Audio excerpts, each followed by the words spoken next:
اللہ ہی اللہ کیا کرو، دکھ نہ کسی کو دیا کرو، جو دنیا کا مالک ہے نام اسی کا لیا کرو۔ تکمیلی تلبینہ طاقت، صحت اور شفا کے لیے سنت اور طب نبوی کا بہترین نسخہ۔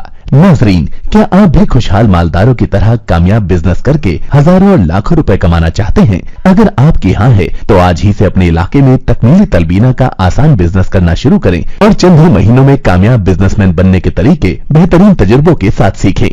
بزنس مین بننے کا یہ موقع کہیں آپ کے بھی ہاتھ سے چلا نہ جائے، اس لیے ابھی ہم سے رابطہ کریں۔ 9890963757 Takmili food products private limited, Malegaon, India. السلام علیکم ورحمۃ اللہ وبرکاتہ۔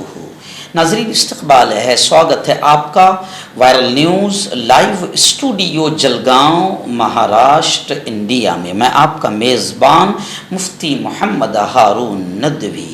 آئیے انٹرنیشنل ٹاپ 5 نیوز، دنیا کی 5 بڑی خاص اہم خبروں پر نظر ڈالتے ہیں۔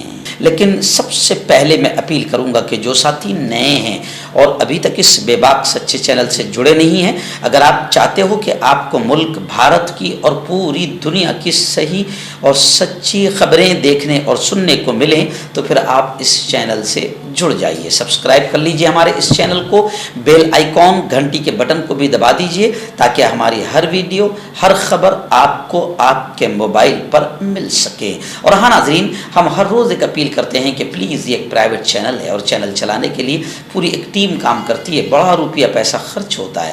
اگر آپ چاہتے ہو کہ ایسے چینل جو ظلم اور ظالموں کے خلاف بے باک انداز میں بول رہے ہیں، اگر آپ چاہتے ہو کہ ایسے چینل مضبوط ہوں، آگے بڑھیں، تو پلیز آپ چینل کی فائنینشیل ہیلپ، مالی تعاون، مالی مدد ضرور کیجیے۔ اسکرین پر آپ نظر ڈالیں، ہمارے چینل کا بینک اکاؤنٹ نمبر بھی دیا گیا ہے، اور اگر آپ آن لائن پیسہ بھیج کر مدد کرنا چاہتے ہیں تو گوگل پے، فون پے اور پے ٹی ایم تینوں کا ایک ہی نمبر ہے، 9637541786۔ اللہ نے جو بھی آپ کو طاقت دی ہے اس اعتبار سے ہر دن یا ہفتے یا مہینے میں ایک بار ہی صحیح 200، 500، 1000 جو بھی آپ چینل کی مدد کر سکتے ہیں، چینل کی مدد کیجئے، چینل کو مضبوط کیجئے، ہمارا ساتھ دیجئے۔ ناظرین، اس وقت میں ریاست گجرات میں ہوں اور آج میرا جمعہ کا بیان سورت شہر سے قریب جو ایک بڑا شہر ہے باڈولی کی ایک بڑی مسجد ہے، مسجد اقصی میں آج میرا جمعہ کا بیان ہوگا، اور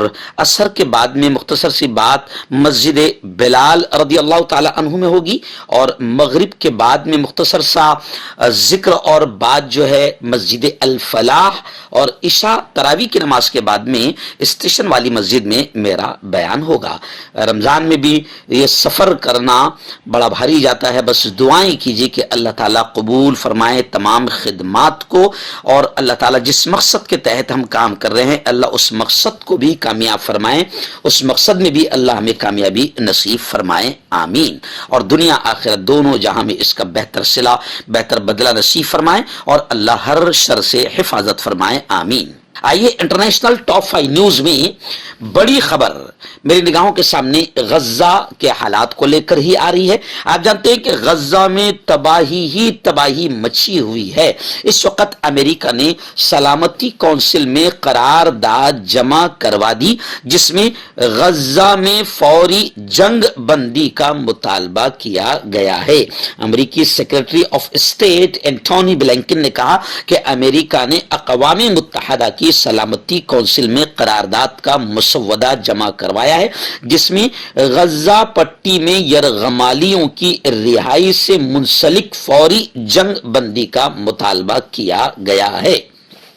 خیر، یہ بہت اچھی بات ہے کہ امریکہ جنگ بندی کا مطالبہ کر رہا ہے، لیکن میں صاف طور سے یہ کہتا ہوں کہ یہ امریکہ کی مکاری ہے، کیونکہ امریکہ کے ہاتھ میں سب کچھ ہے۔ اگر امریکہ چاہے تو 1 گھنٹے کے اندر اس کی ناپاک اولاد اسرائیل جنگ روک سکتی ہے، کیونکہ اسرائیل کو پالنے پوسنے، بڑا کرنے والا، ہتھیار سپلائی کرنے والا، ہر طرح سے مدد کرنے والا اگر کوئی ہے اس کا ناجائز باپ کے طور پر تو میں تو امریکہ ہی کو مانتا ہوں، جو فیکٹ ہے، دنیا اس بات کو جانتی ہے۔ یہ الگ بات ہے کہ کوئی بولتا نہیں ہے، مگر امریکہ چاہے تو کسی سلامتی کونسل کی اس کو ضرورت نہیں ہے۔ امریکہ چاہے تو 1 گھنٹے کے اندر جنگ بندی ہو سکتی ہے، اور اب تو باقاعدہ دنیا کے تمام اسلامی ملکوں پر پوری دنیا کے مسلمان تھوک رہے ہیں کہ امریکہ ہو یا برطانیہ، جو بھی ہو XYZ غیر اسلامی ملک جو ہے غزہ کے حالات پر رو رہے ہیں اور اسرائیل پر پریشر اور دباؤ بنا رہے ہیں جنگ بندی کا، مگر اسلامی ملکوں کی بے شرمی، بے غیرتی اور ان کی خاموشی خون کے آنسو رلا رہی ہے۔ ناظرین، دوسری بڑی خبر آ رہی ہے کہ برطانیہ اور آسٹریلیا کے درمیان نئے دفاعی معاہدے پر دستخط ہو گئی ہے۔ برطانیہ اور آسٹریلیا کے درمیان وہاں نئے دفاعی معاہدے پر دستخط دونوں ملکوں نے کر لیا ہے۔ دونوں ممالک امریکہ کے ساتھ جوہری توانائی سے چلنے والے آبدوز کے پروگرام کو فروغ دینے کے لیے کوشاں ہیں۔ خبر رساں ادارے AFP کی رپورٹ کے مطابق برطانیہ کے وزیر دفاع گرانٹ شپس نے اپنے ہم منصب رچرڈ مارلس کے ساتھ باقاعدہ معاہدے پر دستخط کیے ہیں۔ اس معاہدے کے تحت ایک قانونی فریم ورک طے کر لیا گیا ہے جس سے فوجیوں کی میزبانی اور خفیہ اطلاعات کا اشتراک آسان ہو گیا ہے۔ اس معاہدے، اس ایگریمنٹ کے تحت اگر ایک فریق پر حملہ ہوتا ہے تو دوسرا فریق اس کے دفاع کے لیے مداخلت کر سکے گا۔ گرانٹ شپس نے ایگریمنٹ پر دستخط سگنیچر کی تقریب کے بعد کہا کہ یہ غیر معمولی ہے۔ در حقیقت برطانیہ اور آسٹریلیا کے درمیان پہلے سے دفاعی تعاون کا کوئی معاہدہ ہی نہیں تھا۔ امریکہ کے علاوہ آسٹریلیا اور برطانیہ نئے AUKUS دفاعی اتحاد کے رکن ہیں۔ یہ ایک تاریخی معاہدہ ہے جس کا مقصد ایشیا پیسیفک میں چین کے عسکری اثر و رسوخ میں توسیع کرنا ہے۔ اس معاہدے کو بمشکل 2 برس گزرے ہیں، تاہم یہ خدشات موجود ہے کہ اس معاہدے کا مستقبل کیا ہے۔ آپ کا پرسنل ڈاکٹر شاویز سیکسولوجسٹ، کسی بھی سیکس کی پرابلم کو لے کر آپ مجھ سے کبھی بھی کانٹیکٹ کر سکتے ہیں۔ اس کے علاوہ اگر آپ کو شوگر ہے، بنا انگریزی دوائی، بنا پرہیز کے آپ کا شوگر ختم ہو جاتا ہے، بواسیر خونی ہو یا مسے والی ہو، نسوں کا درد، جوڑوں کا درد، گٹھیا بھائی، ابھی کانٹیکٹ۔ دن بڑی خبر آ رہی ہے کینیڈا سے۔ جی ہاں، خبر آ رہی ہے کہ کینیڈا نے اسرائیل کو ہتھیاروں کی فروخت روک دی ہے۔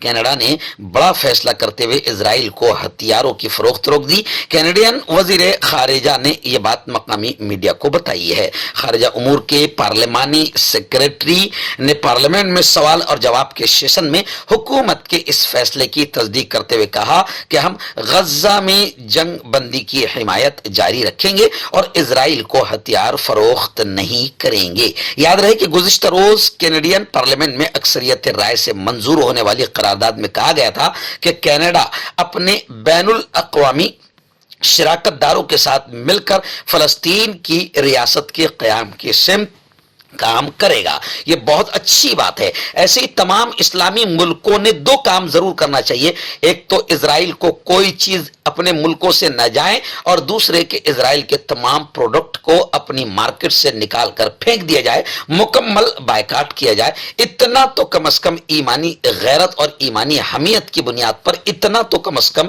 اسرائیل کے ساتھ دشمنی کرنا ضروری ہے۔ جو لوگ بھی اسرائیل کو ہتھیار دینے سے رک رہے ہیں یا اسرائیل کی مدد کرنے سے رک رہے ہیں، میں ان تمام کا شکریہ دل کی گہرائیوں سے ادا کرتا ہوں۔ مردانہ طاقت حاصل کرے 72 گھنٹوں کے اندر، وہ بھی جڑی بوٹیوں دوارا۔ حکیم یعقوب خان سے کانٹیکٹ کریں جو کہ 75 سالوں سے حکمت کر رہے ہیں۔ اس کے علاوہ جوڑوں میں درد، گردوں میں پتھری، شوگر، کھجلی، لیکوریا کا گارنٹی سے علاج کیا جاتا ہے۔ ابھی کانٹیکٹ۔ ہربل سپر لے کر آیا سمراٹ گولڈ کٹ، جو کہ مایوس شادی شدہ مردوں کے لیے ہے۔ ان کو پیور جڑی بوٹی سے بنایا گیا ہے۔ اس سے آپ کی ٹائمنگ بڑھتی ہے، جوش اور خواہش میں اضافہ ہوتا ہے، نسوں کی کمزوری دور ہوتی ہے۔ اگر یہ آپ ہم سے لینا چاہتے ہیں دیش و ودیش میں کہیں بھی، تو ہمارے دیے ہوئے اس کے نمبر پر کانٹیکٹ کریں۔ ایران سے ایک بڑی خبر آ رہی ہے۔ ایران کے سپریم لیڈر، بڑے قد آور لیڈر علی خامنئی نے بدھ کے روز ایک بیان دیا ہے کہ مزاحمتی جو گروپ ہیں وہ آزاد ہیں، ایران کو ان کے کرتوتوں کا ذمہ دار قرار دینا غلط ہے۔ ایران کے سپریم لیڈر علی خامنئی نے بدھ کے روز بات کہی کہ امریکہ شرق اوسط میں ہر امریکہ مخالف کارروائی کا الزام ایران پر لگاتا ہے جو غلط ہے، اور یہ کہ خطے میں تہران کے حمایت یافتہ مزاحمت کار خود مختاری سے کام کرتے ہیں۔ تہران کے حمایت یافتہ علاقائی مزاحمت کار گروپوں کے نیٹ ورک میں فلسطینی گروپ حماس، لبنان کی حزب اللہ، عراق اور شام میں مختلف ملیشیا اور یمن میں حوثی شامل ہے، جن کا حوالہ دیتے ہوئے خامنئی نے کہا کہ یقیناً ہم مزاحمت کا دفاع کرتے ہیں، ہم مزاحمتی گروپوں کی حتی الامکان حمایت کرتے ہیں۔ ایران کے اعلیٰ ترین رہنما نے ایرانی نوروز کے موقع پر ڈائریکٹ نشریات کے دوران مزید کہا، لیکن یہ گروپ آزادانہ طور پر فیصلہ اور عمل کرتے ہیں۔ انہوں نے کہا کہ جب بھی یمن، عراق، شام، لبنان یا خطے کے دیگر علاقوں میں بہادر مزاحمتی قوتیں کوئی کارروائی کرتی ہے تو امریکی اپنے حساب سے اس کا ذمہ دار ایران کو قرار دیتے ہیں۔ یہ غلط حساب کتاب یقیناً امریکہ کو گھٹنوں پر لے آئے گا۔ خامنئی نے کہا کہ ایران کے حمایت یافتہ گروپوں کے دباؤ کی وجہ سے امریکی فوجیوں کے پاس خطے سے انخلا کے سوا کوئی چارہ نہیں ہے۔ انہوں نے کہا کہ غزہ میں جاری جنگ نے مزاحمتی محاذ کی اہمیت کو نمایاں کیا ہے اور انہوں نے اس محاذ کی مسلسل مضبوطی کی وکالت کی ہے۔ خامنئی نے اسرائیل کے خلاف لڑنے والے کسی بھی فریق کی ایران کی طرف سے حمایت کا وعدہ بھی کیا ہے۔ آئیے ناظرین، آخری خبر آ رہی ہے فلسطین کے حالات کو لے کر ہی۔ پہلی خبر تو یہ ہے کہ سعودی عرب نے، مملکت سعودی عربیہ نے فلسطین کے لیے اقوام متحدہ UNO کے امدادی ادارے کو $40 ملین مدد دینے کا اعلان سعودی عرب نے کیا ہے۔ King Salman humanitarian and relief centre نے اعلان کیا ہے کہ وہ غزہ میں 2.5 لاکھ سے زائد افراد کے لیے کھانا اور 20,000 فیملیز کے لیے ٹینٹ فراہم کرے گا۔ میڈیا رپورٹس کے مطابق سعودی عرب کی جانب سے یہ اعلان اقوام متحدہ کی ایجنسی کو فنڈز کی کمی پیش آنے کے بعد کیا گیا ہے، جبکہ کئی مغربی ملکوں کی جانب سے اقوام متحدہ کے امدادی ادارے کی فنڈ روک دی گئی ہے۔ رفح میں بڑے پیمانے پر اسرائیلی زمینی آپریشن کی حمایت نہیں کرتے ہیں۔ خیر، دوسری خبر یہ بھی آ رہی ہے کہ فلسطینی ریاست کو قائم کرنے کے لیے اسرائیل پر دباؤ ڈالا جائے۔ ڈیموکریٹ سینیٹرز نے صدر جو بائیڈن سے ایسا مطالبہ کیا ہے۔